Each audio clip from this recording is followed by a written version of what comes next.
আসসালামু আলাইকুম রহমতুল্লাহ। ইকরা বিসমি রাব্বিকাল্লাযী খলাক। পড়ো তোমার প্রতিপালকের নামে যিনি সবকিছু সৃষ্টি করেছেন। আল্লাহ তাআলা প্রথমে বলেছেন পড়ো। এখান থেকে প্রমাণিত হয় যে জ্ঞান অর্জন করা ইবাদতের অংশ।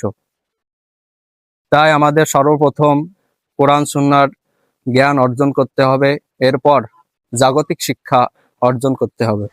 তলাবুল ইলমি ফারিদাতুন আলা কুল্লি মুসলিম। নবী পাক সাল্লাল্লাহু আলাইহি ওয়াসাল্লাম বলেছেন, দ্বীনি ইলম তলব করা প্রত্যেক মুসলমান নর-নারীর উপর ফরজ। আপনি কি ভাবছেন আপনার বয়স 30-40 বছর হয়ে গিয়েছে, আপনি আর কোরআন শরীফ পড়তে পারবেন না? আপনি আপনার নামাজ সুন্দর করে পড়তে পারবেন না?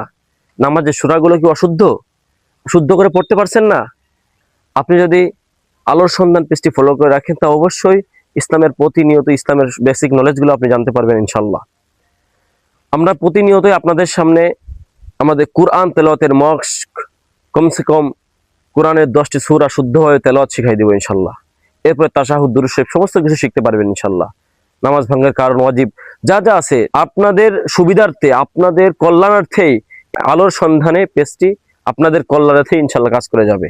প্রতিনিয়ত ইনশাল্লাহ কাজ করে যাচ্ছে, আগামীতেও ইনশাল্লাহ কাজ করে যাবে ইনশাআল্লাহ। হায়াতের কোনো সময়সীমা নেই। নশ্বর এই দুনিয়ায় মৃত্যু যে কখন আঘাত এনে বসে আমাদের কারো জানা নেই। তাই মৃত্যু আসার আগেই আমাদের ঈমান আমলকে শুদ্ধ করি। তাই আজই আসুন, আমাদের আলোর সন্ধানে ফেসবুক পেজটি ফলো করে রাখুন এবং ইউটিউব চ্যানেলটি সাবস্ক্রাইব করে রাখুন। প্রতিনিয়ত আপনাদের কাছে ইসলামের বেসিক নলেজগুলো পৌঁছে যাবে ইনশাআল্লাহ।